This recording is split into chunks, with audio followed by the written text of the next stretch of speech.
Welcome to the Dalton Dispatch. In a disappointing rematch, the Bengals lost another tightly contested game to the Pittsburgh Steelers. AJ Green couldn't really break free, and Andy Dalton had to rely on short passes to keep the game close. Dalton took a number of hits and was roughed up in the rain, but he toughed it out, showed real grit, and he had his team in position to tie the game with under 2 minutes left before a controversial fumble essentially ended it. So John, despite the unfortunate outcome, were there any throws by Dalton that stood out to you? Despite what the final stats may tell you, it wasn't a pretty game for Dalton at all. But he did produce a couple of good throws over the middle to his two newest targets. Both times, Dalton split the Steelers' cover 2 zone in which they deployed 8 men back in coverage, something they did a lot in this game. On this first one, you see just 3 Steelers rushing, and the O-line is able to give Dalton a nice throwing lane. And he takes advantage by putting this ball right over James Harrison's outstretched hand and into the belly of Tyler Boyd between 2 defenders over the middle, as they convert on this crucial 3rd and short. This is a pretty easy 4-5 score here.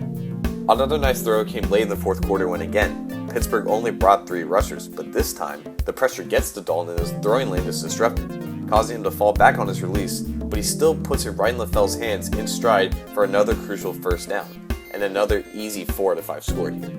The absence of a running game really hurt the balance of this offense for the second straight week, but plays like these make you still feel confident in Dalton's ability going forward. Just look at this throw to Boyd up the seams on a 1st and 25. The timing, the placement, they're all on point, and it excites you about how good Boyd is meshing into this offense. Yeah, there were so many positives to take away from this game, despite the loss. But I want to go to Jordan Harris now for his analysis of Dalton's overall play. Based on the range of red, I'm going to say Dalton's hair was a bright copper, or an average game. The good being how well he uses weapons. Since AJ Green was basically silent the entire night, he had to find out ways to spread the ball and re-up the offense. He had 6 other players who had more receptions than AJ Green did. Now, even when your star wide receiver gets shut down, it's not often that you find that many players who have that many more touches than he does. For the bad, I would have to say that I felt timidness. Now, me personally, I love when Andy takes over games. But up until that 4th quarter, it almost seemed like he was holding back.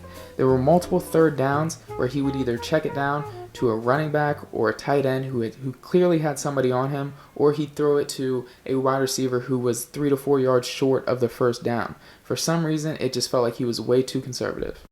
Yeah, I know what you mean, but what was he supposed to do without the running game, But I did like how he spread the ball around, although I would have liked to see him get the ball to AJ Green somehow, you know what I mean? For sure. And that actually brings me to today's Mojo Scoop.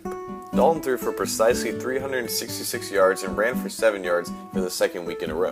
But in both games, he picked up most of his yardage on passes that didn't travel very far beyond the line of scrimmage. And next week, they will be playing the ever-dangerous Broncos defense in their home opener.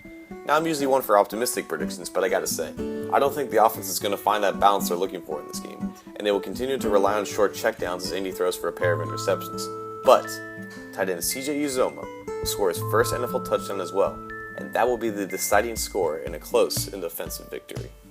Wow, okay, that is a big relief.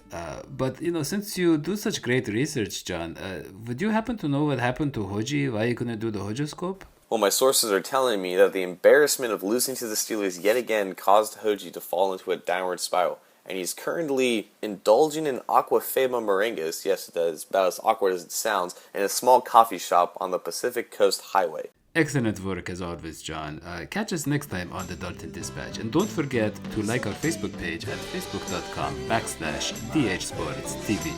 So long, sweetie buds.